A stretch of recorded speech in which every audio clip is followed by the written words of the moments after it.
और देखिए, जहां उत्सव की बात आती है वहां पर गुड न्यूज टुडे की बात आती है, क्योंकि हम हर उत्सव और हर फेस्टिवल आपको दिखाते हैं। हर दिन कोई ना कोई पर्व है। ये उत्सव और पर्व हमारी खुशियों को बढ़ा देते हैं, अपनों के साथ जीने के सुकून के पल देते हैं। ऐसा ही उत्सव महाकाल के दर पर मनाया जा रहा है। वहां सांझी उत्सव के रंग दिख रहे हैं। महाकाल के दर्शन को पहुंचे भक्तों को ये उत्सव बेहद पसंद है।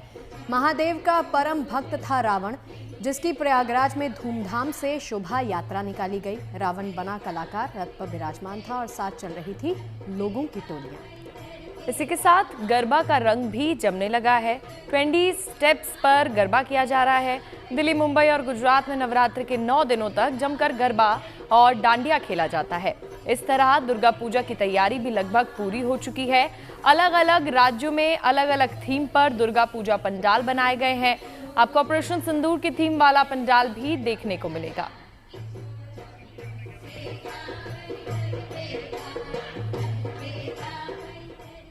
चलिए अब आपको लेकर चलते हैं मध्य प्रदेश के उज्जैन, जहां पर महाकाल के मंदिर में उमा सांझी उत्सव की भव्य शुरुआत हो चुकी है। उत्सव 21 सितंबर तक चलेगा। महोत्सव में 22 सितंबर को कन्या भोज आयोजित किया जाएगा। वहीं 23 सितंबर को माता पार्वती रजत पालकी में विराजकर नगर भ्रमण करेगी।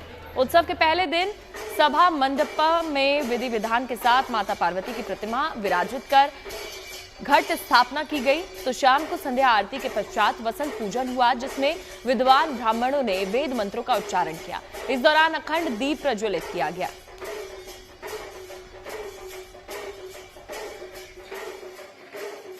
उमा सांझी महोत्सव हो रहा है। यहाँ पर भगवान महाकालेश्वर के मंदिर में हर साल ये जो श्राद्ध पक्ष चलता है, इसी एकादशी से अमावस्या तक उमा सांझी महोत्सव हम लोग मनाते हैं। कई सालों से ये प्रोग्राम चलता आ रहा है। जिस प्रकार लड़कियां अपने घर में गोबर की संध्या बनाती है, कई पन्ना चिपकाती है, उसी प्रकार माता जी का है रंगोली का पर्व रंगोली से हम लोग बनाते हैं। यहाँ पर पुजारी पुरोहित मिलके यहाँ पर उमा सांझी महोत्सव बनाते हैं। और ये जो मेन पत्थर दिख रहा है, इसी पे प्रोग्राम हम लोग ये उमा सांझी महोत्सव बनाते हैं। देखिए, यूं तो नवरात्र में तैयारियां जोर शोर से देश में की जाती हैं। अलग अलग हिस्सों की तस्वीरें आपको दिखाते हैं, लेकिन जयपुर में इस बार नवरात्र के मौके पर अलग ही रंग देखने के लिए मिलेंगे।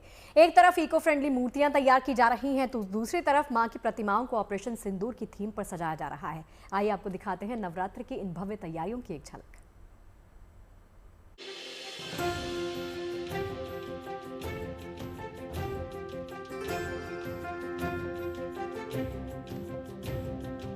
नवरात्रि यानी मां दुर्गा की आराधना का पर्व, शक्ति और श्रद्धा का एक ऐसा संगम जिसमें 9 दिन तक मां के भव्य और दिव्य पंडाल अलग अलग जगह पर सजते हैं। लेकिन नवरात्रि के इस पावन मौके पर जयपुर इस बार अद्भुत आस्था का केंद्र बन रहा है, क्योंकि जयपुर में तैयार हो रही है 22 फीट ऊंची विशाल मां दुर्गा की प्रतिमा, जिसे पश्चिम बंगाल के मुर्शिदाबाद से आए मशहूर कारीगर आकार दे रहे हैं।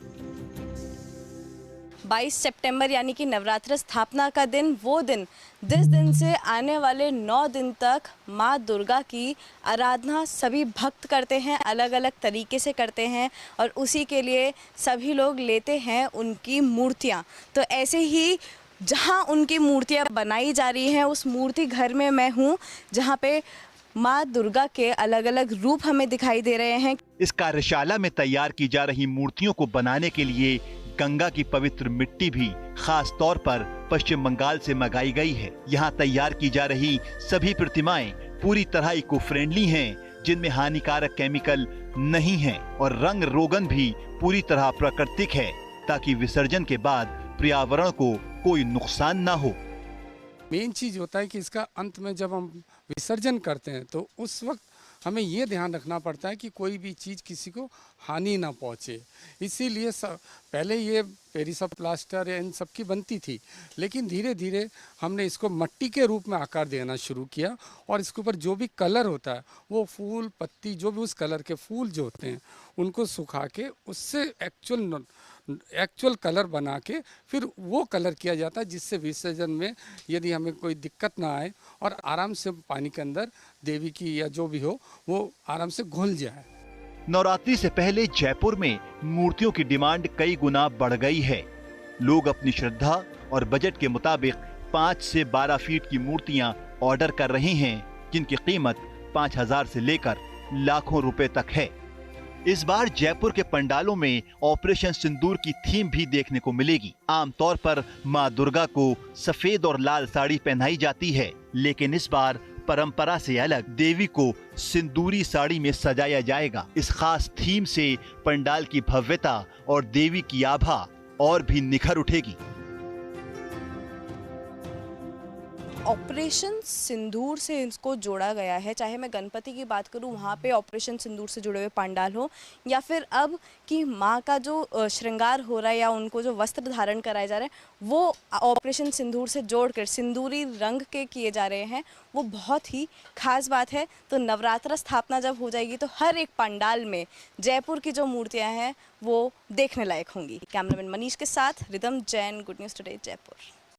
नवरात्रि का पर्व जैसे जैसे करीब आ रहा है, देश भर में तैयारियों को अंतिम रूप दिया जा रहा है, लेकिन इस मौके पर गुजरात की रौनक देखते ही बन रही है। अहमदाबाद से लेकर वडोदरा तक गरबा प्रैक्टिस के साथ ही गरबा पंडाल भी सज संवर रहे हैं। गरबा की रौनक, सुरक्षा के पुख्ता इंतजाम और बारिश से निपटने की तैयारी, सब कुछ इस बार खास होने वाली है।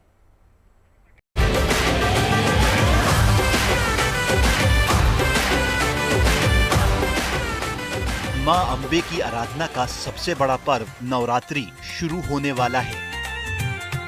ऐसे में गरबा कैपिटल माने जाने वाले वडोदरा में तैयारियां पूरी रफ्तार में हैं। दुनिया भर में मशहूर वडोदरा का गरबा इस बार भी रंग और उमंग के साथ लोगों के दिलों को रोशन करेगा, जिसके लिए शहर के कोने कोने में गरबा मैदान सजाए जा रहे हैं। लाइटिंग, रंगोली और थीम डेकोरेशन से पंडालों की खूबसूरती देखते ही बन रही है। कि जो 9 दिन होते हैं उसके लिए हम ऐसे तो पूरी साल तैयारी में रहते हैं, बट ग्राउंड की जो तैयारी होती है वो ऑलमोस्ट अभी हमारी पूरी होने आई है और हम लोग we are ready to play garba any time.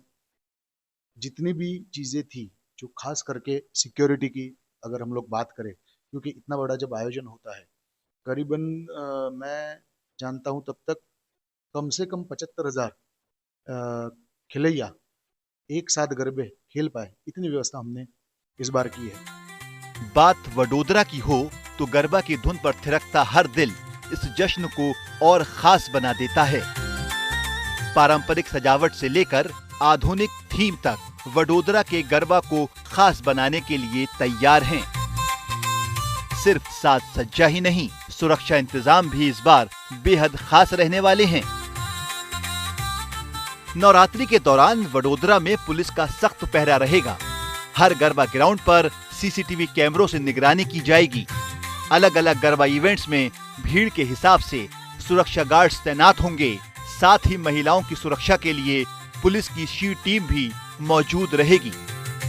खास बात यह है कि पुलिस की शी टीम भी पारंपरिक परिधान पहनकर गरबा खेलेगी और किसी तरह की गड़बड़ी होने पर तुरंत कार्रवाई करेगी। 40 जैसे सीसीटीवी कैमरास लगाए हैं, जिसका एक मॉनिटरिंग सेंट्रलाइज होता है कि हर गतिविधि पे उससे नजर रखी जाए। इसके अलावा 200 मेल गार्ड और 150 फीमेल गार्ड, ये मिला के 350 गार्ड्स हमारे अवेलेबल रहते हैं। इसके अलावा हर एक कमिटी मेंबर पूरा दिन खड़े पांव वहाँ पे रहता है कि कोई भी ऐसा बनाव ना हो। सो सिक्योरिटी की तौर पे हम लोग सुसज्ज है।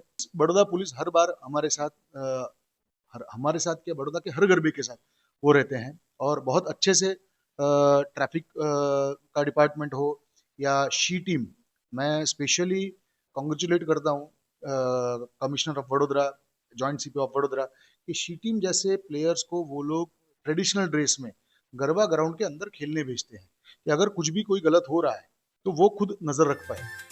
हालांकि मौसम विभाग ने नवरात्रि के दौरान बारिश की संभावना जताई है। ऐसे में आयोजक मैदानों में बारिश का पानी तुरंत निकालने और बारिश के रुकते ही तुरंत गरबा दोबारा शुरू करने की योजना पर काम कर रहे हैं, जिससे किसी तरह की रुकावट का सामना ना करना पड़े। 24 परपोलेटेड वॉल बनाई है जिसमें से पानी सीधा जमीन के अंदर निकल जाए। उसके अलावा नीक है और बाकी सब तैयारी हमारी रहती है। सो अभी तक तो ऐसा कभी विघ्न माँ के आशीर्वाद से आया नहीं है और इस बार भी माँ का आशीर्वाद ऐसे ही सब बच्चों पर रहेगा और विघ्न नहीं है। गरबा की थाप, मां अम्बे की आराधना और सुरक्षा के पुख्ता इंतजाम। हर बार की तरह इस बार भी वडोदरा की नवरात्रि एक बार फिर विश्व भर के भक्तों और पर्यटकों के लिए यादगार बनने जा रही है। दिग्विजय पाठक, वडोदरा, गुड न्यूज टुडे। बढ़ती उम्र के साथ अगर जीवन भी सुकून और सेहत से भरा हो तो बात ही कुछ और होती है। जापान के लोगों ने ये करके दिखाया है। यहाँ 1 लाख के करीब लोग 100 साल से भी ज्यादा जी चुके हैं। इस हैरान कर देने वाले आंकड़े के पीछे की बड़ी वजह यह है कि यहाँ के लोगों की सेहत को लेकर जागरूकता क्या है।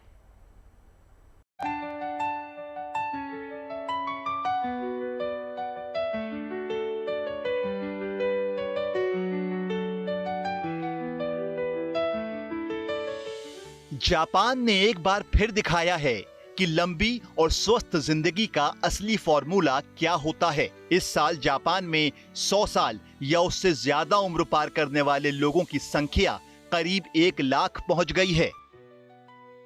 सरकारी आंकड़ों के मुताबिक कुल 99,763 लोग अब 100 साल से ऊपर हैं। इनमें 87,784 महिलाएं और 11,979 पुरुष शामिल हैं, यानी 88% से ज्यादा महिलाएं हैं। लगातार 55 साल से जापान ने यह अनूठा रिकॉर्ड कायम किया है। यहाँ की कुल आबादी का करीब 0.81% हिस्सा अब 100 साल से ज्यादा उम्र का है।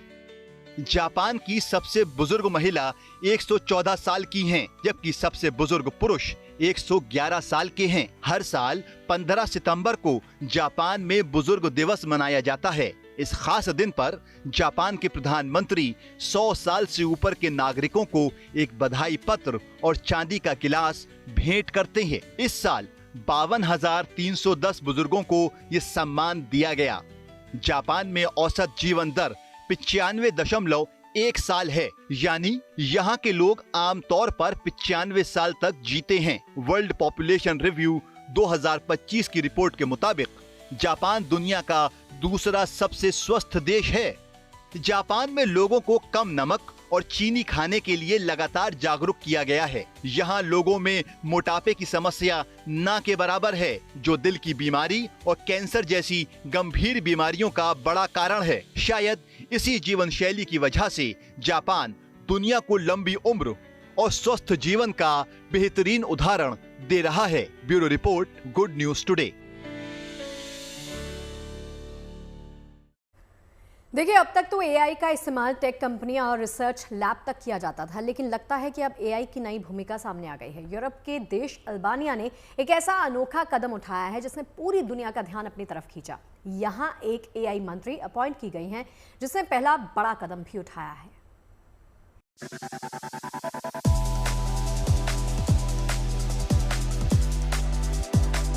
आर्टिफिशियल इंटेलिजेंस के दौर में दुनिया भर में नए नए शाहकार गढ़े जा रहे हैं। बेशक ये आधुनिक तकनीक कमोबेश हर क्षेत्र में इंसानी जीवन को आसान भी बना रही है। ऐसे में एक छोटे से यूरोपीय देश अल्बानिया ने तो आर्टिफिशियल इंटेलिजेंस को ही मंत्री बना दिया है।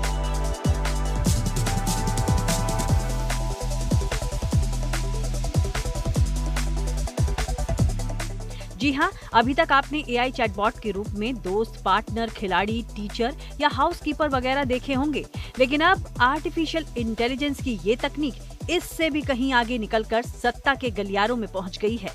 अल्बानिया की सरकार ने डिएला नाम की एक मिनिस्टर दरअसल बनाई है, जो इंसान नहीं बल्कि एक आर्टिफिशियल इंटेलिजेंस से बनी वर्चुअल बॉट है। पिक्सेल और कोड से बनी डिएला का अल्बानियाई भाषा में अर्थ है सूरज, जिसको देश के प्रधानमंत्री एडी रामा ने अपनी सोशलिस्ट पार्टी की नई कैबिनेट में इंट्रोड्यूस कराया। ये एआई मंत्री सरकार की कैबिनेट में पहली सदस्य है जो शारीरिक रूप से तो मौजूद नहीं है, लेकिन आर्टिफिशियल इंटेलिजेंस से वर्चुअली अपनी जिम्मेदारी निभाएगी। एआई मंत्री बनाने की इस उपलब्धि के साथ ही अल्बानिया सियासी दुनिया में ऐसा इतिहास रचने वाला पहला देश बन गया है जिसने एआई तकनीक से पहली बार वर्चुअल चैटबॉट को मंत्री पद पर बैठाया है। खास बात यह है कि एआई मिनिस्टर डिएला को देश में भ्रष्टाचार से निपटने की जिम्मेदारी सौंपी गई है। डिएला को लेकर अल्बानिया सरकार का दावा है कि इसके आने से देश में सरकारी और गैर सरकारी टेंडर पूरी तरह करप्शन फ्री हो जाएंगे। यानी डीएलआ का काम सरकारी टेंडर्स को मैनेज करना और प्राइवेट कंपनियों को प्रोजेक्ट्स देने का फैसला लेना है। सरकार के अनुसार डीएलआ को इस तरह डिजाइन किया गया है कि वो रिश्वत, धमकी या किसी तरह के पक्षपात से प्रभावित नहीं होगी। नया एआई मिनिस्टर बनाने के साथ ही अल्बानिया दुनिया का पहला ऐसा देश बन गया है जिसने अपने मंत्रालय में एक एआई मंत्री की नियुक्ति की है। हालांकि अल्बानिया में डीएलआ कोई नया चेहरा नहीं है। साल 2025 की शुरुआत में ही इस एआई वर्चुअल बॉट को ई अल्बानिया प्लेटफॉर्म पर एक वर्चुअल असिस्टेंट के तौर पर लाया गया था, जो देश के नागरिकों और कारोबारियों को सरकारी दस्तावेज देने में मदद करता है। फिलहाल तो अल्बानिया में इस साल मई में हुए चुनाव में चौथी बार एडी रामा सरकार सत्ता में आई है, जिसने कई युवा प्रतिनिधियों को भी अपनी टीम में शामिल किया हुआ है। और अब सरकार में डीएलआ के रूप में एआई मंत्री बनाने की इस उपलब्धि के साथ ही मकसद यही है कि नई सोच, नए इरादों और विचारों के साथ देश को भ्रष्टाचार परस्ती से आजादी दिलाते हुए विकास के रास्ते पर ले चलना। Bureau report, good news today.